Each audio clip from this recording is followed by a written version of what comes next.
唐玄宗在他执政的前半阶段，可以说是一个有作为的皇帝。他有超越前人的渴望，更有亲力亲为的勤奋。正是在他的表率作用下，唐朝上下齐心，最终开创出一个不同以往的新时代。所以唐朝才有豪迈的气象，所以才有李白这样天才诗人的横空出世。而这一时期的唐玄宗，在他的身上还有哪些可贵的品质呢？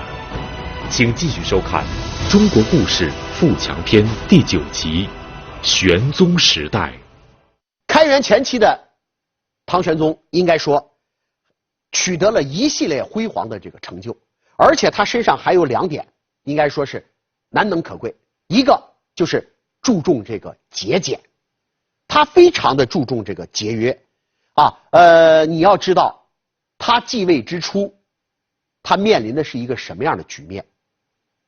在唐中宗时期，整个社会奢靡成风，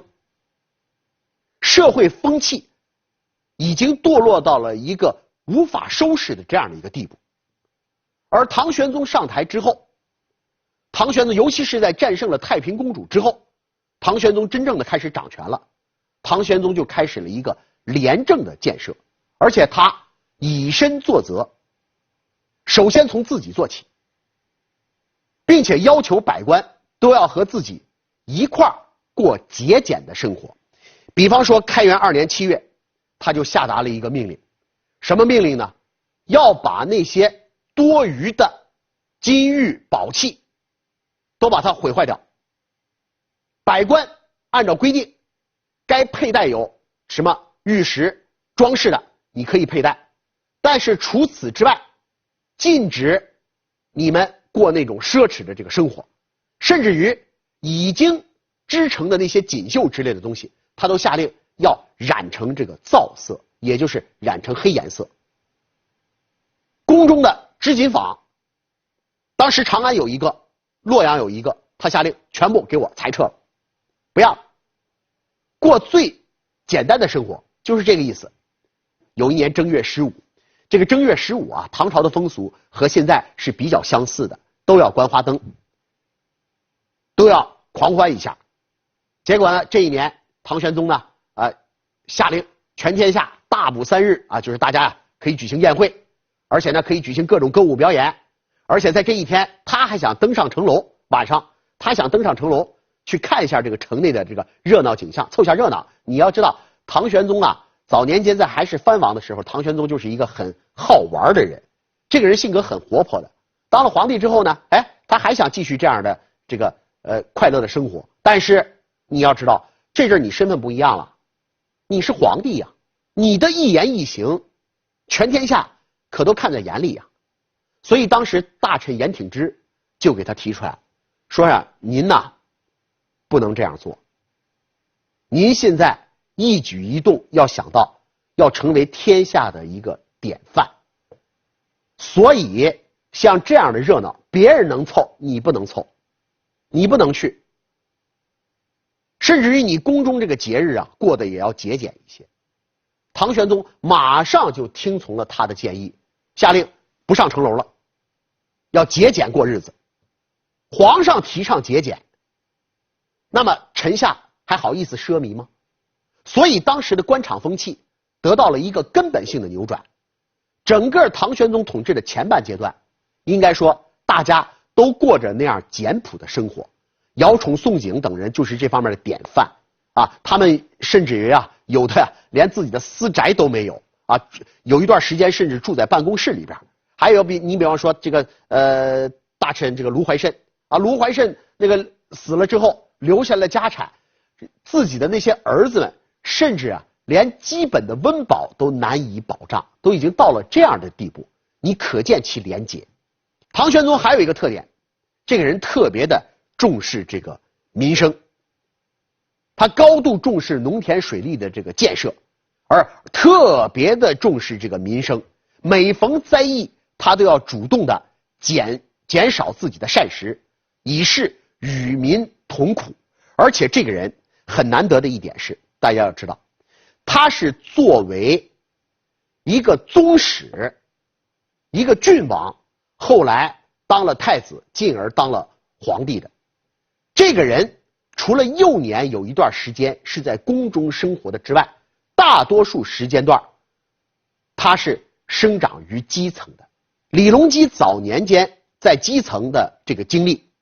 比方说他担任过潞州别驾，像这样的一些经历，对于他后来的施政产生了很大的影响。他懂得老百姓的所思所想，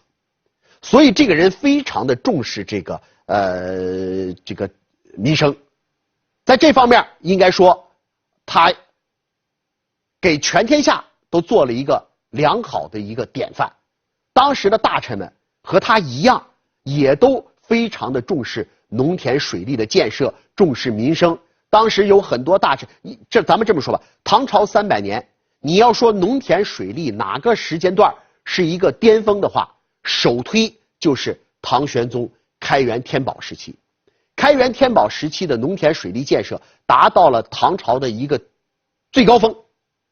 这些东西跟民生应该说是密切相关。到了开元13年，在宰相张悦等人的建议之下，唐玄宗举行了泰山封禅大典。封禅这个事情自古以来就有，但是中国历史上只有6位皇帝敢进行这个封禅大典。为什么呢？因为封禅要求很高。第一，必须要是太平盛世；第二，必须要有祥瑞。很多皇帝尽管他的统治也相当的成功，但是他也没有那个底气去举行这个封禅。比方说清朝的乾隆皇帝，乾隆皇帝在位这么多年，多次来过泰山，也曾经登顶，先后6次登顶，但是他只敢搞一般的祭祀，他不敢进行这个封禅。而唐玄宗开元13年进行了一次封禅，应该说他够不够格呢？要我说，他真的够格。而且在这个封禅典礼上，应该说在这个过程当中也体现了他对于民生的这个重视。比方说回来的时候曾经发生了这样的一件事情啊，一场宴会，你从这个宴会上唐玄宗的这个言行你能看得出，这阵唐玄宗真的心里头始终挂念的就是民生。而且呢，他非常的这个时候啊，他非常的明白事理，能够明辨是非。当时他路过这个宋州，宋州啊也就是今天的河南的这个商丘，路过宋州的时候举行了一场宴会，随行的官员在场，宋州的这些地方官们也在场。结果在这场宴会上啊，唐玄宗呢很高兴啊，酒酣耳热之际，唐玄宗站起来说我这一次出巡呐，不仅是为了封禅呐，也是为了体察民情，而且我发现了啊，我自己出去走一趟跟派使者出去走一趟还真不一样。我以往没有少派使者出去，但是现在看来他们啊多多少少都扭曲了真相，给我汇报的都不是真相。我这一番出巡，我发现了几个特别的人才。比方说啊，他列举的第一个怀州刺史王丘，说王丘这个人呐跟别人不一样，有的地方官见我来了，那就要把最好的东西都要贡献给我啊，这个甚至于正常需求之外的东西他也要贡献给我。可是王丘不一样，王丘给我贡献的就是最基本的这个物资，最基本物资之外的东西他一丝一毫也没有做过贡献。这就足见这个人明事理懂法度，这是一位。还有一个就是魏州刺史崔冕，说崔冕这个人是怎么回事呢？啊，唐玄宗的原话是这样说的：共章无锦绣。什么意思呢？就是说这个沿途的地方官啊都要给皇帝啊，车队来了之后都要给皇帝的车队提供什么呢？提供这个什么帷幕啊、帐篷啊，就这些东西啊，这叫做贡章。有些地方官为了讨皇上的欢心，献上来这些贡章啊，上面都是用锦绣做的。但是咱们这位崔冕提供的这些贡章，全部都是素面的，没有花纹，没有织锦，很朴素。唐玄宗认为这个要比你们贡献那个锦绣要好得多。哎，这是一个。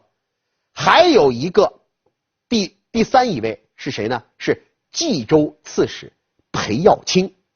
裴耀卿在皇帝路过的时候，裴耀卿给皇帝上了一个谏言，是怎么说的呢？裴耀卿说您千万不要忘了这次泰山封禅，您的根本目的是什么？您是要向天地告成。什么叫告成呢？意思就是说向天地汇报自己的政绩，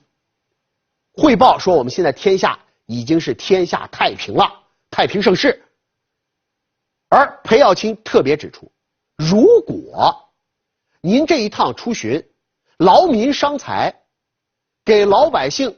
造成了额外的负担的话，那么我就问一句，您还有什么脸面告成呢？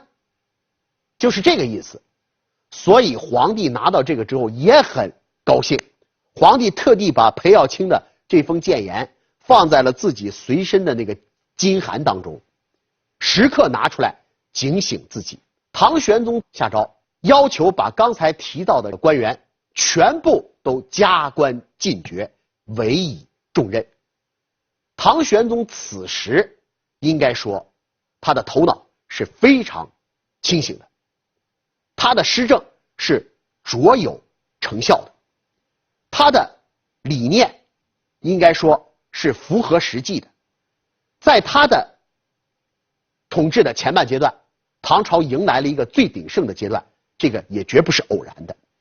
我们经常说一句话叫做唐宗宋祖，还有什么公脉唐宋等等等，可见唐和宋是紧密相连的。那么唐朝有贞观之治，有开元盛世，那么宋朝有怎样的盛世呢？我们留待下集。